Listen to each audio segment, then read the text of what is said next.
be laid eventually. We have to consider whether charges will be laid eventually. That's almost a double positive if there is such a thing. Oh, shit.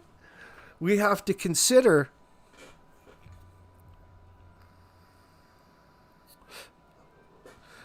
So what is he saying there? He's he's giving us too much. He's over-explaining, but in this sense, he's so positive he can't stop but give us even more information about what the future holds for this case. We have to consider, friends, we're at that time, we need to start considering, you have to start considering the storm coming down the way, the cyclone, the hurricane, the tornado that's just miles away. You're going to have to consider what you're going to do. That time is coming. And then he wants to go on to use the term eventually. You know what this is? It's stinking of there being so many charges that they're going to be laying. It takes so much time for each one of those charges to be plugged in and written out and explained. Not to even mention investigated. So we're patient, but, let's not lose sight. He says we won't stop until we have answers as to what happened with Jack and Lily. Happy New Year, Deb. That was a fantastic message. Especially Sergeant McMahon, who chooses his words very carefully. He chooses his words. And here we have a situation, this is my opinion, here we have a situation in such a plain sentence. He's really hinting to you all what's happening, what's coming, and what to be expected.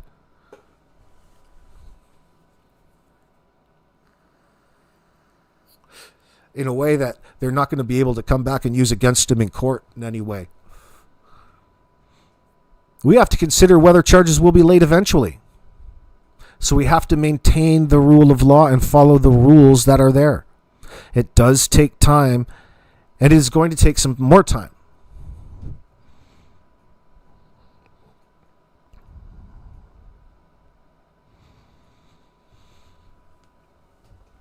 I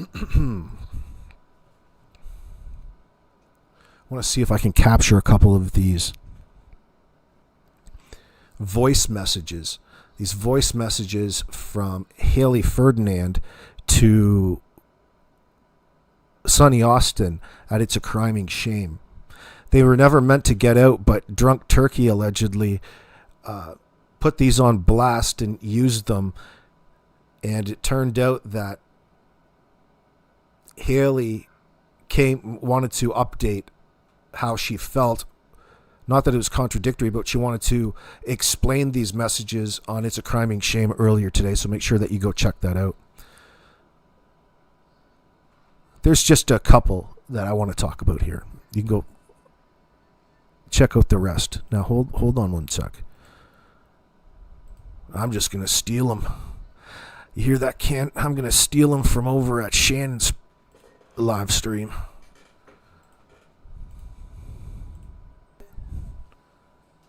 Danny, you're so triggered over this substance use disorder that you've developed.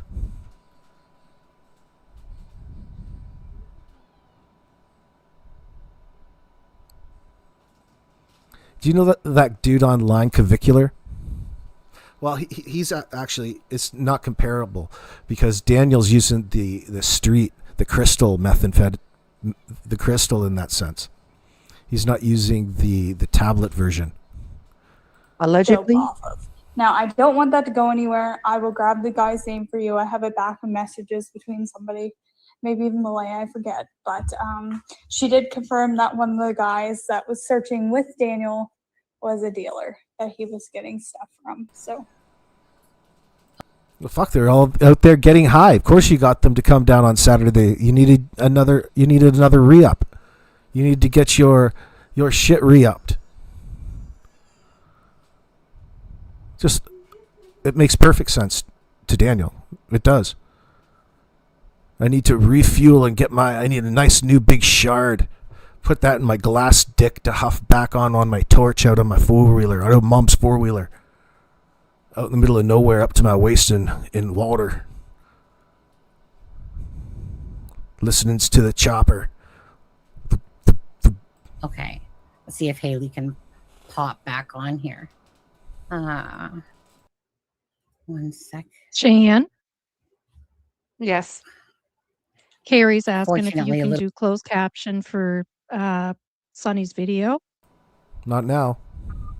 It's not available yet, but I think it's because it hasn't fully been uploaded. I You gotta do it before you go live. haven't escaped out of the channel because sometimes when you do a live, it takes a couple of hours Yeah. for it to actually load properly, and she just finished this. So I Yeah. do apologize. I don't know. Can I put closed caption on mine? Is that possible? I don't even know how to do that. It won't work. I don't think it'll work on yours. No, Okay. on a live you can't do CC, but yeah. What I would suggest, Carrie, was it Carrie? I love you, Lori, but you're going to have to make your question more concise. You're confused. You can go ask Grok that. Go ask AI that question. If you've got a point to make, ask it. I'm just telling you what I see. They state things all the time in the media. They don't release direct information. It's got to be indirect. Got to learn to play the game. Put CC. Daphne's, do you know how to do that? Can I do that now, or do I do that after? And if not, Carrie, when we're done here, if you go, by the time I'm done and you go over to Sunny's. No, I just don't like the way that the comments formed. It's passive aggressive, and I know you well enough, Lori, to know that you don't mean to be passive aggressive. But I got to say something, because when you ask a question, it's not like you want to know that answer. I feel that you're asking the question to be contrary to whatever point that I made earlier ago, which I don't even know. So I mean, it's difficult to keep up. So you got to make it more concise, because usually you make good points. Usually. It's a criming shame. It'll have been done uploading, and you should be able to see the closed caption comments on there. Okay. Okay. A little bit of, you're right, chance. So you guys already know. Sorry, was it chance? But if you're talking about my interpretation of the words of McCammon's words in the article, I think you're looking too far into it. I'm saying that really tongue in cheek, but with an underlying point, because we all know that you can get away with stuff like that, and that's just how a federal governmental agency can work. I'm not saying that's a for sure thing. I'm not even looking to argue over it. I'm not that serious about it. And he was in the documents on there. So again, right, I just want to reiterate. So these were private messages sent to Daniel from the Drunk Turkey Show back I'm up in here trying to do comedy, motherfucker. August 30th, I'm as a just matter kidding. of fact. They were never to be played. They were just, let's see here. I wonder if that's better. Haley entered this. Is that better, Haley? Can you hear me? A little bit for now, yeah. Yeah, I won't keep you too much longer here. So that was just the next one was about you talking about about the drug dealer for Daniel, which we know his name in the documents, Chance Lays, blah blah blah. It's been out there for a while. Other people have already brought it up. So here we have Haley have Haley talking about she knows who Daniel's rug dealer is. She can identify him. And she's the victim of violence on that day at the end of the driveway by that crazy old bat, Janie McKenzie. And some say Logan as well wanted to throw hands, but she was scared. And yes, he is telling the truth. The bike did have a wiring problem because the mice get into it and chewed all the wiring off of it. So that's why it wasn't used neither until it got fixed.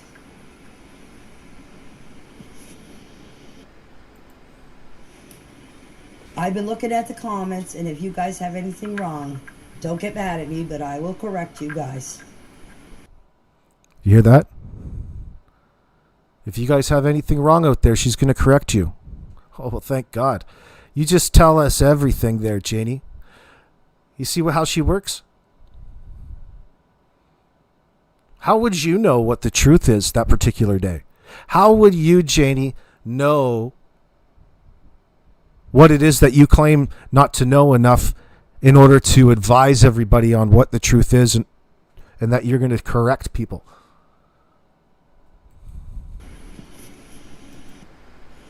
If you go back at the screenshots that Malaya sent Belinda, you will find the time of when Malaya told Belinda what time she called the 911.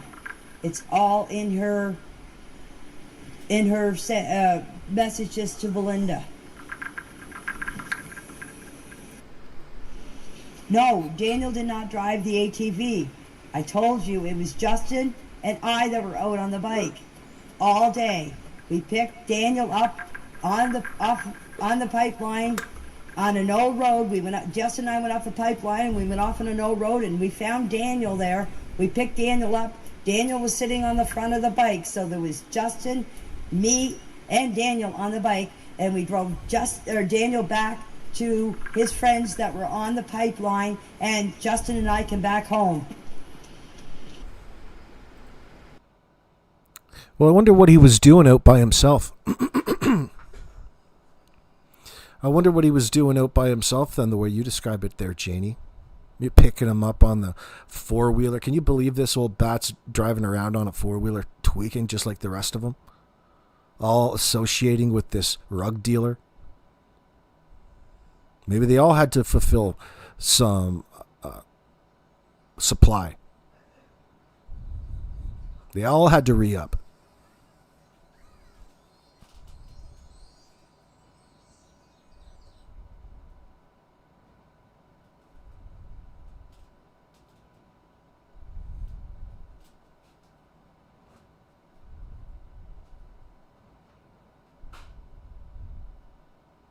Oh, no, I get you, Lori.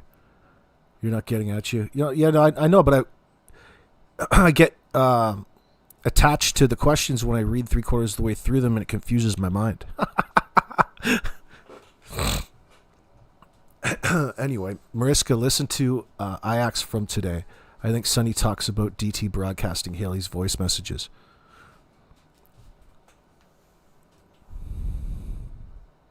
Three of them on the four-wheeler. Oh, safety first here. They're putting on a safety video, probably. All avoiding the police. All out there. Really, it contradicts a lot of the step today that they never.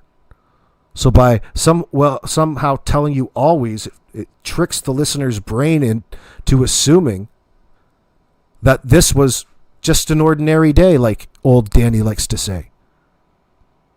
But it's not that simple, because this wasn't any ordinary day. This was the day that you reported Jack and Lily missing.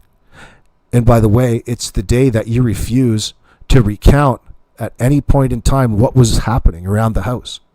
You avoid at all cost anything about the timeline. That goes for all three of you. And the picture that they paint with this bullshit timeline, this fabrication, is one that would indicate that nobody really has or have seen the kids for 16 hours.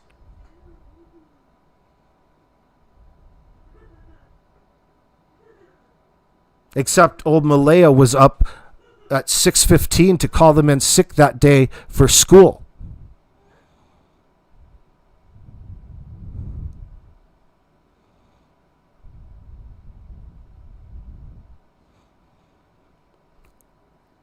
And you want us to believe that they just voluntarily walked out that door and disappeared. Can you believe this shit? Nothing to see here. Old Janie, you've got to believe her. She's not here to lie to you, she says. Come on, Jackie. Come on, Jackie. Let's go, Jackie. Let's go, Jackie. It's all I hear out here. When the kids get out of the fence and come out through here, I would have heard them yelling. There's that fucking asshole Durwood down at the end of the driveway during all of this as well. What a stunned cunt.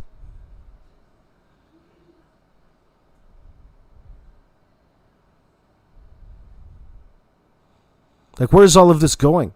You're the one who bring it up, so why are you commenting in the form of a question? That doesn't relate any form of information to the gal. It's just you rambling on in a nonsensical manner, Timu lady. So thus far, she's really not said anything. Come on, Jackie. Let's go, Jackie. Let's go.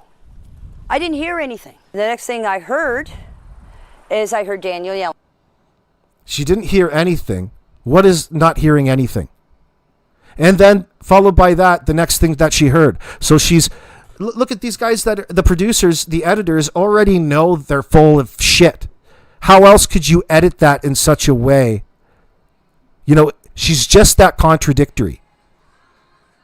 You didn't hear anything. Well, you not hearing anything is actually considered hearing something that you've identified as nothing. And then immediately afterwards, you say, the next thing I hear. Well, why would you remember the next thing that you heard as opposed to the thing that you didn't hear?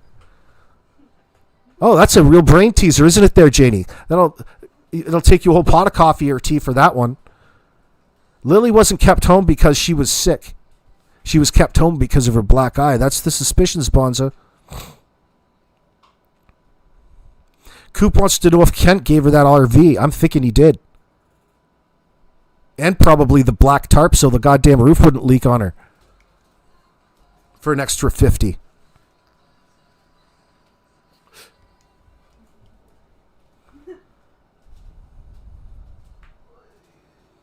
You got that right, Carol Johansson. Timu is Grange, Mom Malaya, yeah, Mom Danny trash, Logan trash, all trash. Oh, fuck, that Logan is real trash.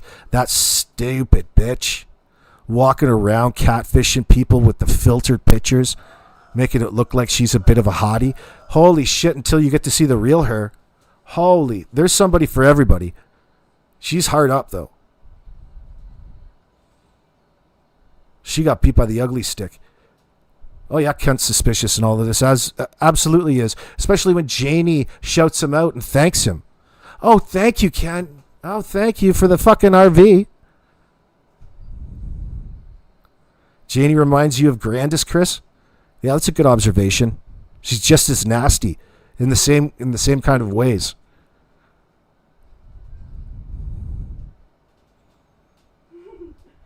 When this gets all finalized, old Janie here is going to be up for a laundry list of charges.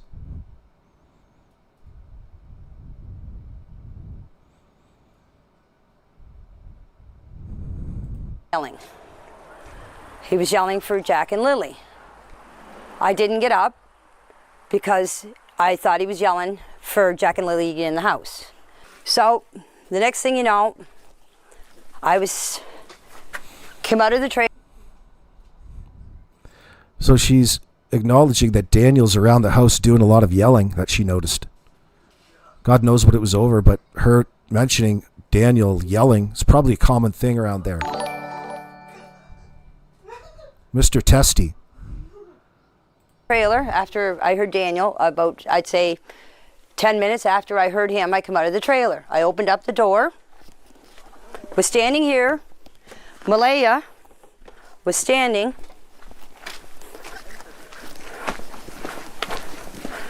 right here with Meadow on her hip. And I come out and I said, what's up? She said, Jack and Lily are missing. I said, how long? She said, about 20 minutes. I closed the door, got my boots on, came out here, ran up in the woods. Just right up here.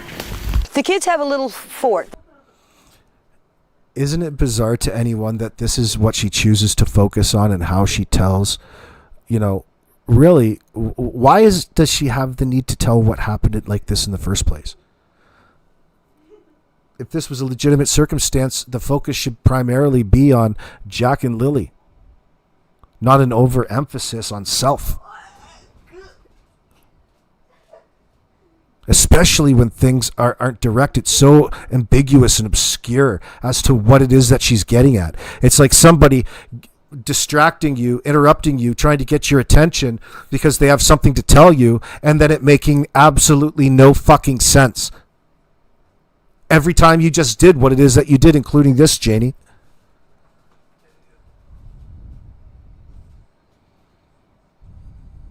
That they made out of sticks and fir branches. And that's where they go.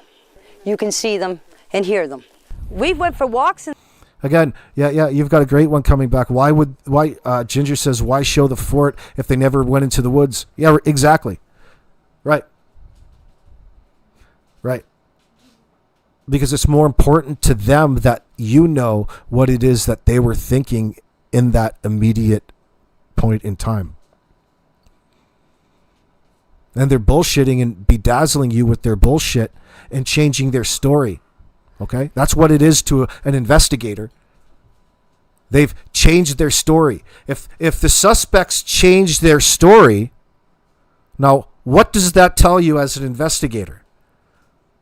Janie? Anybody? Exactly.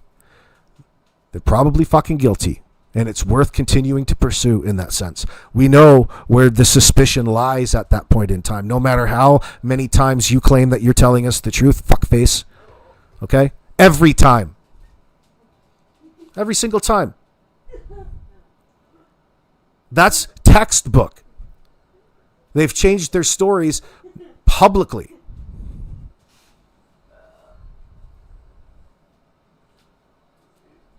Because they don't have an exit strategy, to use market terms. They've bought in, but they can't buy out, because any time that they buy out, they catch themselves. They commit to a certain way of thinking that people can contradict and then further call them out and take it to the next level. They want to be forever in this position that you believe that they just don't know what could have possibly happened. And in believing in this disappearing child act that they're presenting. They're presenting the disappearing child act. Only a guilty person would present a disappearing child act. To anybody else who's been victimized, violated, it would be a truthful account, a truthful story. You would understand what had happened, and there would be a lot of emotion involved. And there is none of it in this circumstance. Quite the opposite.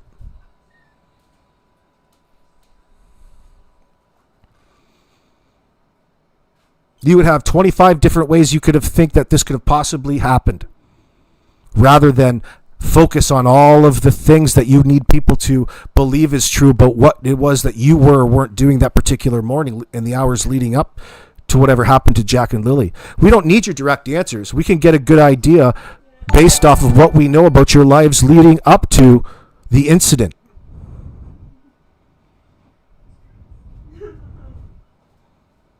in the woods. I had to practically carry Jack through the woods because there was no way that he was walking through all that tree falls and bushes. I did this whole area. There's an old road up back. It's about the act for them. They want to undermine their own statements right after they bring them up to you. Nobody does that. You don't make the effort and commit unless you're trying to do something and mislead on purpose. Your mind doesn't work like that.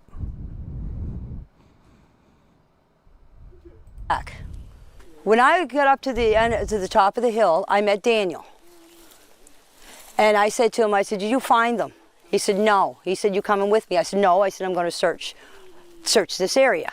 Because when she told me the kids were missing, you automatically think they went into the woods. That was my first instinct. So I went up and I did this whole area, this whole wooded area, right up to the... Ooh, she slipped there, didn't she? Anybody else catch that? She's in and out of fragmented personalities here. She was just retelling the story and presenting it to them as her theory and rationale and reasoning to the bullshit fabrication in the first place, but switched up at the last moment to portray it as what people would think as to what you were thinking. Went up and I did this whole area, this whole wooded area, right up to the top of the dirt road, came back down here and came back down the side of the road, come back down here and came back up the same spot. I went back. That's a lot of comebacks, isn't it? Back into the house. By the time the cops were here, I don't know exactly what time, I didn't take my phone. The cops were here. Oh, by the way, I don't know what time it was. I didn't take my phone. You've had all of this time to come up with this bullshit. Come back. Oh, by the way, I don't know what time it was. I didn't have my phone. Don't even ask. If this story had any credibility, you would have a time associated with it. Probably open up with the time. That way, you wouldn't confuse anybody when you're trying to communicate your point. This bitch needs a slap. Hobie lying. The fact that you want to volunteer and undermine your lead and your rationale and reasoning and your ability to relate and dismiss the importance of time in all of this is a huge red flag, dudes. Bros and gals.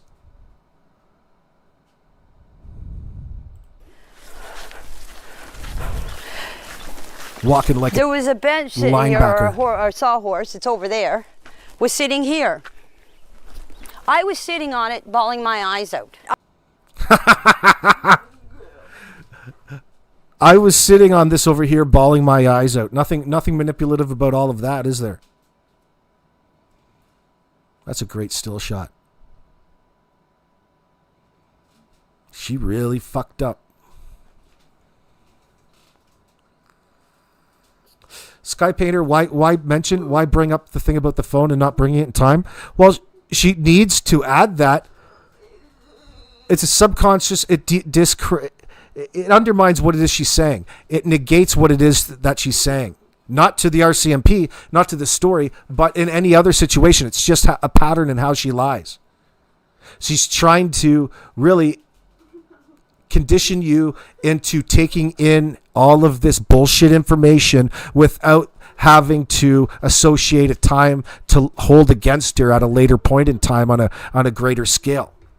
Okay? She's purposefully here trying to do something, and it has everything to do with disinformation.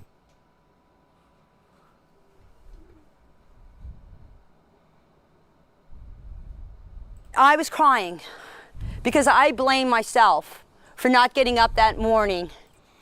You blame yourself. You don't even know what the fuck happened yet. So at what point along all of this little circus that you're portraying did you realize and figure out that it was severe enough that you could have made a difference? And a difference to what? What is it that you're committing to and saying that had happened to Jack and Lily? They just magically disappeared? You still don't want to say what happened. You wanted everybody to believe they wandered off into the woods. Now you want everybody to believe that you don't think that they're in the woods now. So therefore, we're supposed to just assume for you? No. See, a person in this circumstance would want to be very clear in their communications as to what the whole fucking point in being in front of the camera in the first place is, especially with these two missing children. She's just up here trying to convince everybody of something that isn't true, is true. To see the kids, because if I would have got up, this wouldn't have never happened. Okay? Shh, tell the fucking cops, honey. You could tell the court when you're on that stand. You can cry for the judge. You can cry for those jurors all you want, honey. That's why I was crying. We've heard a lot about. That's still not an answer because she's avoiding telling you what it is that she's actually upset or crying about. Just whatever it was, you know, that thing that they allude to, that they talk about, but they never quite explain what it is. The thing. The detriment of Jack and Lily.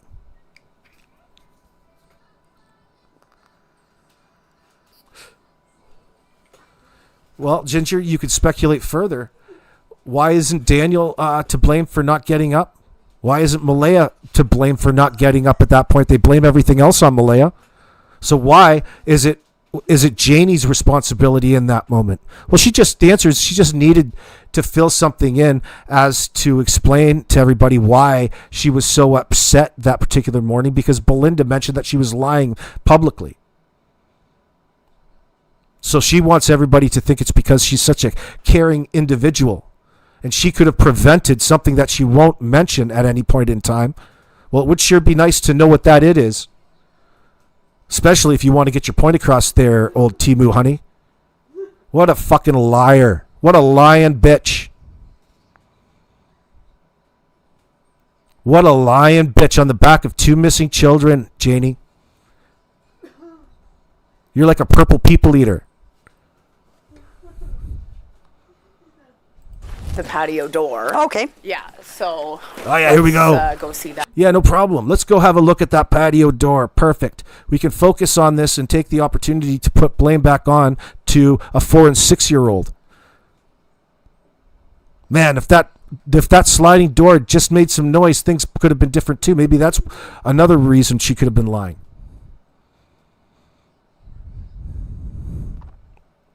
Sure. So this is the patio. This is the patio. Every time I look at this sliding door scene, I think about that scene from Ace Ventura, Pet Detective, when he's demonstrating on the crime scene with the Guado, and he's explaining how the crime was committed. He opens up the double-pane soundproof glass. Oh! Oh! He's demonstrating the double-pane soundproof glass. That's exactly where she got this idea from, probably. Like, why would it be so goddamn important to know exactly